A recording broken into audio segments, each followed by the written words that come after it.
وموسیٰ کلیما، کہ اے اللہ آپ نے ابراہیم علیہ السلام کو اپنا خلیل قرار دیا،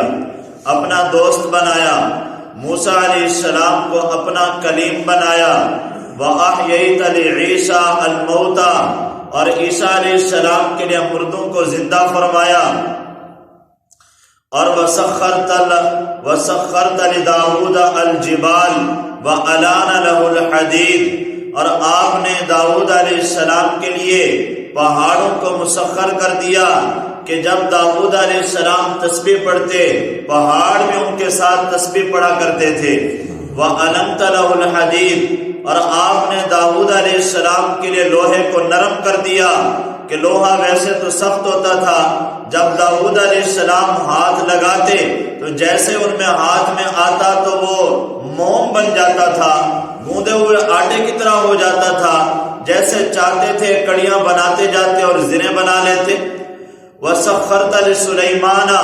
الْجِنَّ وَالرِّيحَ، اور آپ نے سلیمان علیہ السلام کے لیے جنات کو تابع کر دیا، شیاطین کو تابع کر دیا،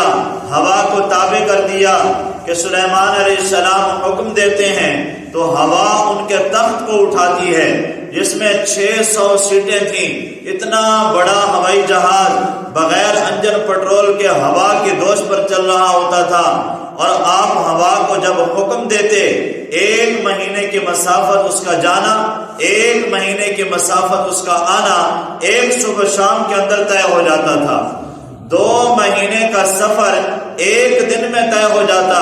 غدوها شہر ورواحها شہر،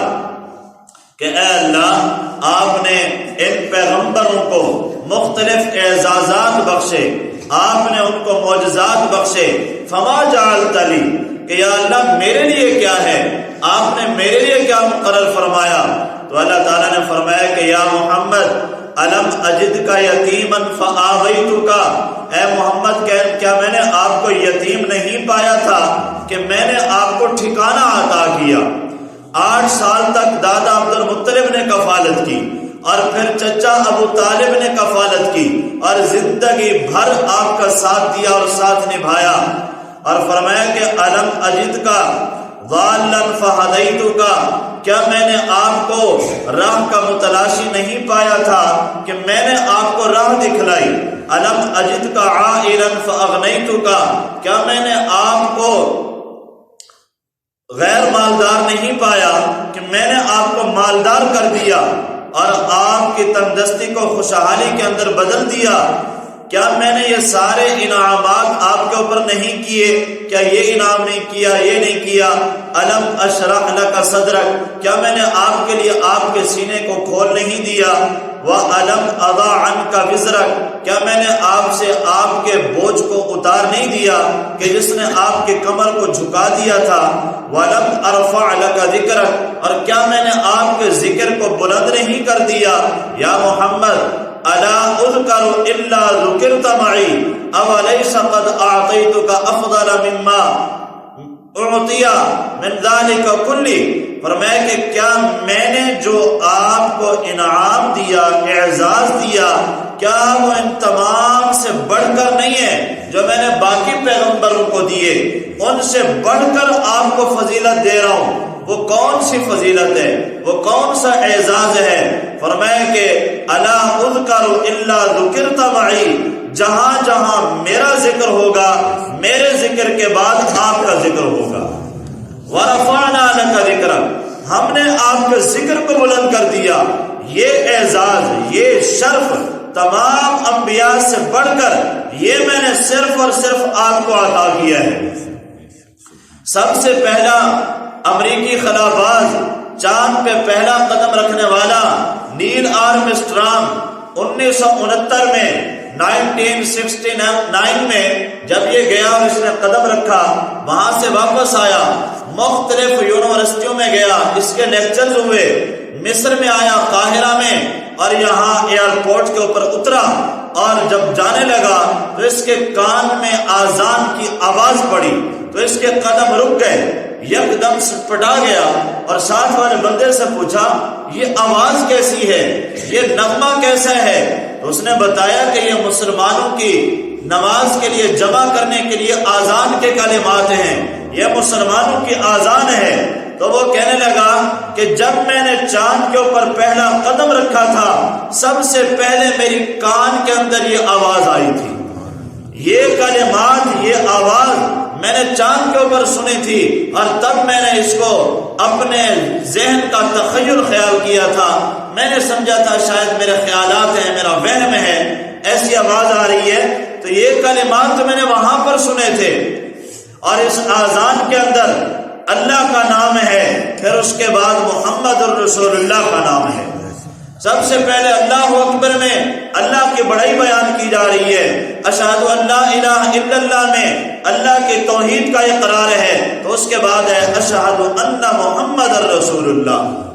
اللہ کے ذکر کے بعد نبی کا ذکر ہے، تکبیر میں، اقامت میں اللہ کے ذکر کے بعد نبی کا ذکر، ممبروں میں، خطبوں میں اللہ کے ذکر کے بعد نبی کا ذکر، ہر ذکر تسبیح میں، نماز کے اندر اللہ کے ذکر کے بعد نبی کا ذکر ہے۔ اور اس بات کے اوپر تحقیق کی گئی اور رپورٹ پیش کی گئی کہ اگر ہم دنیا کے نقشے کے اوپر نظر دوڑائیں تو اسلامی ممالک میں سب سے زیادہ جغرافیے کے اعتبار سے عین مشرق میں واقع اسلامی ملک انڈونیشیا ہے،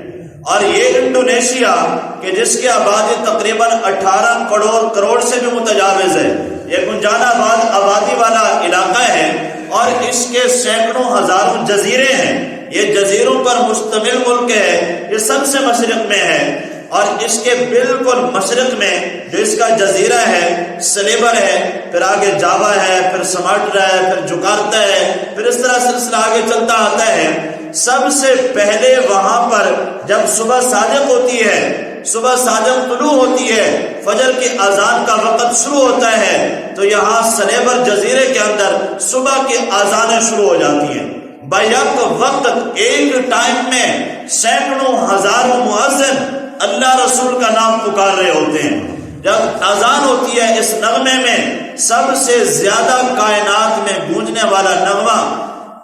اذان ہے، دنیا میں سب سے زیادہ گونجنے والی آواز اذان کی ہے۔ وہاں پر اذانیں ابھی ختم نہیں ہوئی ہوتی، اس سے جو آگے والا جزیرہ ہے مغرب کی طرف، جیسے ہم مشرق سے مغرب کی طرف آتے ہیں ٹائم کا فرق پڑتا جاتا ہے۔ اب یہاں پاکستان میں اور دبئی میں تقریباً 1 گھنٹے کا فرق ہے، یہاں سے سعودیہ تقریباً 2 گھنٹے کا فرق ہے، تو جیسے مغرب کی طرف جائیں گے ٹائم کا فرق پڑتا جاتا ہے۔ ابھی اس جزیرے میں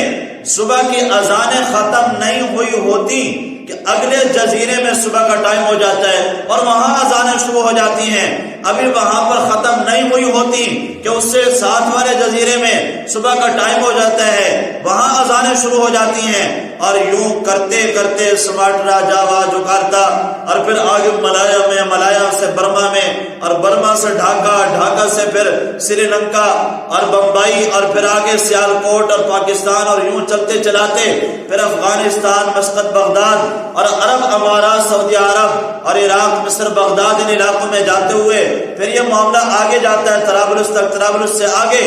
یہ تقریباً جو سلسلہ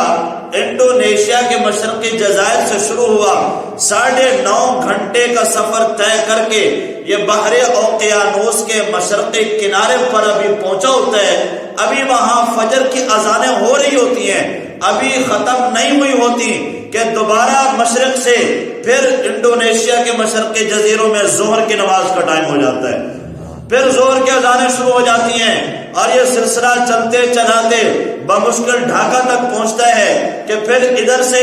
انڈونیشیا کے مشرقی جزائر میں عصر کی اذانوں کا ٹائم شروع ہو جاتا ہے، عصر کی اذانیں شروع ہو جاتی ہیں۔ ابھی بمشکل یہ سلسلہ جکارتا میں پہنچا ہوتا ہے کہ ادھر مشرقی جزائر میں انڈونیشیا میں مغرب کی اذانیں شروع ہو جاتی ہیں۔ ابھی یہ سلسلہ بمشکل سماٹرا میں پہنچا ہوتا ہے کہ ادھر سے عشاء کی اذان شروع ہو جاتی ہیں۔ الغرض دنیا میں کوئی منٹ، کوئی سیکنڈ ایسا نہیں گزر رہا کہ جس میں اذان نہ ہو رہی ہو،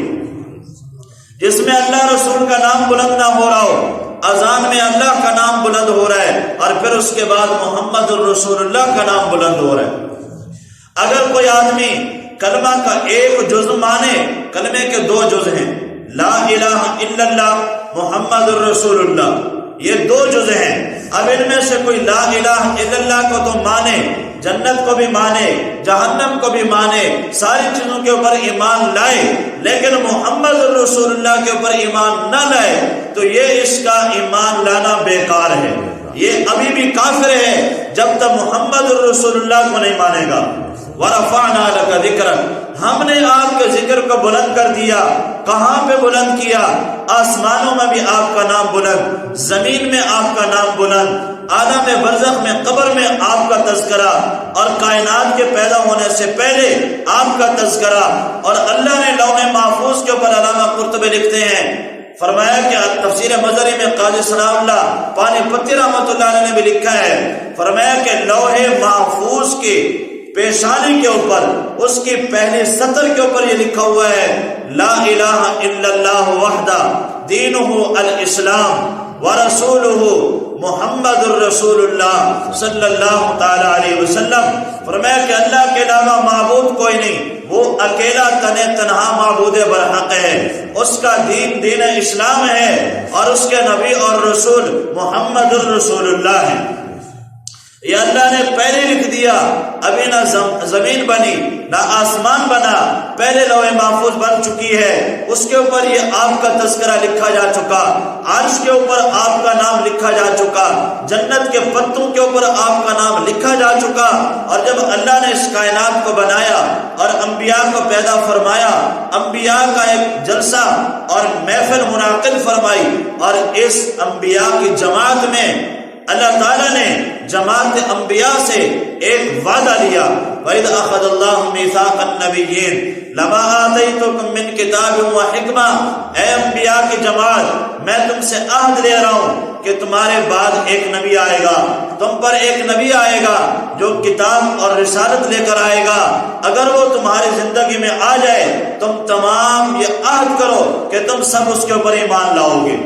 اس کا کلمہ پڑھو گے، اس کا ساتھ دو گے۔ اگر تمہاری زندگی میں نہ آئے پھر اپنی امتوں کو یہ وصیت کر جاؤ گے، تاکید کر جاؤ گے، اگر ان کی زندگی میں آئے تو وہ ان کے اوپر ضرور ایمان لائیں۔ نبی علیہ السلام نے فرمایا، میرے آنے کے بعد کوئی یہودی، کوئی نصرانی، کوئی مجوسی، کوئی غیر مسلم میرے بارے میں سنے اور پھر میرے اوپر ایمان نہ لائے، فرمایا کہ وہ کافر ہے، وہ جہنمی ہے۔ بھلے یہودی موسیٰ علیہ السلام کو مانے، بھلے عیسائی علیہ السلام کو مانے، لیکن اگر ہمارے نبی کو نہیں مانتے، آپ پر ایمان نہیں لاتے تو ان کا یہ ایمان بیکار ہے اور وہ کافر ہیں، جہنمی ہیں۔ نبی علیہ السلام کی آمد کے بعد نبی علیہ السلام نے فرمایا، جب حضرت عمر تورات پڑھ رہے تھے آپ ناراض ہوئے اور فرمایا، لو کان موسیٰ حیا لما وسعہ الا اتباعی، فرمایا کہ اگر آج موسیٰ علیہ السلام زندہ ہوتے انہیں بھی میرے اوپر ایمان لائے بغیر چارہ کار نہ ہوتا،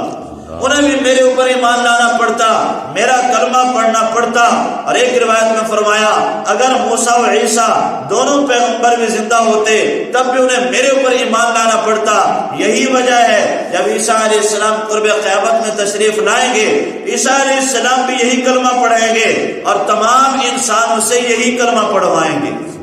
لا الہ الا اللہ۔ عیسیٰ روح اللہ والا کلمہ نہیں پڑھوائیں گے، لا الہ الا اللہ محمد رسول اللہ والا کلمہ پڑھوائیں گے۔ وَرَفَعْنَا لَكَ ذِكْرَكَ، اے نبی ہم نے آپ کے ذکر کو بلند کر دیا، کائنات میں آپ کا ذکر تذکرہ، اور پھر قبر کے اندر بھی آتا ہے نا کہ قبر میں جو سوال ہوں گے اس میں سوال ہوگا، من رب کا، تیرا رب کون ہے، اور اگلا سوال ہوگا من نبی کا، تیرے نبی کون ہے۔ اور ایک حدیث میں آتا ہے ایک شکل سامنے کی جائے گی اور پوچھا جائے گا، ما تقول فی ھذا الرجل، تو ان شخص کے بارے میں کیا کہتا ہے؟ تو پہلے اللہ کے بارے میں سوال ہے اور پھر رسول اللہ کے بارے میں سوال ہے، وہاں بھی نبی کا تذکرہ، الغرض کتابوں میں، وعظوں میں، تقریروں میں، ممبروں میں، محرابوں میں، سٹیجوں پر، کائنات کے اندر سب سے زیادہ لیا جانے والا نام اللہ کا، اور پھر اللہ کے بعد سب سے زیادہ لیا جانے والا نام محمد الرسول اللہ کا ہے صلی اللہ تعالی علیہ وسلم۔ تو فرمایا وَرَفَعْنَا لَكَ ذِكْرَكَ، اے نبی ہم نے آپ کے لیے آپ کے ذکر کو بلند کر دیا۔ اتنے بڑے آپ کے اعزازات، آپ کو اعزازات سے نوازا۔ یہ مکے والے اگر آپ کے قدر نہیں پہچانتے، یہ آپ پر طعن و تشنیع کرتے ہیں، یہ آپ کی توہین کرتے ہیں، بے ادبی کرتے ہیں، یہ گستاخی کرتے ہیں، آپ کو تکلیفیں پہنچاتے ہیں، تو آپ اس سے کبیدہ خاطر نہ ہوں، آپ اس سے تنگ دل نہ ہوں، کیونکہ انسان کو یہ باتیں سن کر تکلیف تو ہوتی ہے۔ اور فرمایا کہ ہمیں خوب پتہ ہے وَلَقَدْ نَعْلَمُ أَنَّكَ يَضِيقُ صَدْرُكَ بِمَا يَقُولُونَ، اے نبی ہم خوب اچھی طرح جانتے ہیں کہ ان کی باتوں سے آپ کو کتنی تکلیف پہنچتی ہے، آپ کو کتنا رنج پہنچتا ہے، ہم خوب جانتے ہیں، لیکن آپ صبر کیجئے، آپ برداشت کیجئے، آپ کا تذکرہ ہم نے بلند کر دیا ہے۔ اگر نبی علیہ السلام کے صاحبزادے کا انتقال ہوا، ادھر یہ شور مچا رہے ہیں، عاص بن وائل کہہ رہا تھا پریشان ہونے کی ضرورت کوئی نہیں، اس کے مخالفت کرنے کی اب ضرورت کوئی نہیں، اب پیچھے اس کی اولاد نرینہ ہے نہیں، اس کے کام کو دین کو سنبھالنے والا، آگے چلانے والا کوئی ہوگا نہیں، بس اس کے اس جہان سے جانے کی دیر ہے، اس کا دین مٹ جائے گا۔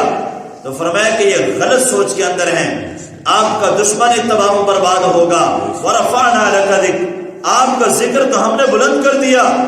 ان کا نام کوئی رکھنے کے لیے تیار نہیں، جبکہ آپ کا نام رکھنے کے لیے ہماری خواہش ہوتی ہے کہ اپنے بچے کا نام محمد رکھا جائے، اپنے بچے کا نام احمد رکھا جائے۔ اگر ہم کوئی اور نام بھی رکھنا چاہتے ہیں تو برکت کے لیے اس کے شروع میں محمد ساتھ ملاتے ہیں۔ تو یہ کیوں ہے ناموں کے شروع میں ہم محمد کا نام کیوں ملا رہے ہیں؟ ایک تو اپنے محبت اور عقیدت کی بنا پر، ایمان والوں کو تو نبی علیہ السلام سے محبت و عقیدت ہے، اس لیے زیادہ تذکرہ کر رہے ہیں، لیکن کئی کافر غیر مسلم ہو کر بھی نبی علیہ السلام کا تذکرہ کر گئے، تعریفیں کر گئے، اپنی کتابوں کے اوپر لکھ گئے کہ واقعی اتنی بڑی ہستی ہم نے کائنات میں نہیں دیکھی۔ یہ ان کے غیر مسلموں کی تحریر ہے، ان کے لکھی ہوئی کتابیں ہیں۔ ہم نے اتنا بڑا قائد لیڈر آج تک دنیا میں نہیں دیکھا کہ جو آیا تو یتیمی کی حالت میں تھا، جو آیا تو غربت کی حالت میں تھا، جو آیا تو قسم پرسی کی حالت میں تھا، لیکن پورے مکے والوں کے اوپر غالب آ گیا۔ پورے مکے والے مل کر اس کے مخالفت کر رہے تھے اور وہ اکیلا ان پر غالب آ گیا۔ مدینے میں آیا، مدینے والے یہود و منافقین مخالفت کر رہے تھے، پورا عالم اس کا مخالف ہو گیا تھا اور وہ اکیلا یتیم تھا، اور اللہ نے اس کو پورے عالم کے اوپر غالب کر کے دکھا دیا، اس کے دین کو غالب کر کے دکھا دیا۔ وہ کون سی اس کے اندر صفات تھیں؟ 23 سال کے عرصے میں اس کا دین غالب ہو گیا اور عجم کے اندر پھیل گیا۔ عرب تو عرب رہے، عرب فتح ہو گیا، عجم کے اندر اس کا دین پھیل گیا۔ تو وہ یہ لکھنے پر مجبور ہو گئے۔ ہم اس بات کی گواہی دیتے ہیں پوری کائنات میں ان جیسا بڑا لیڈر، ان جیسا بڑا قائد، ان جیسا بڑا دانا آج تک نہیں آیا۔ یہ غیر مسلم گواہی دے رہا ہے۔ والفضل ما شہدت بالاعداء، اور سب سے بڑی فضیلت تو وہ ہوتی ہے دشمن بھی جس کی گواہی دے۔ اپنے دوست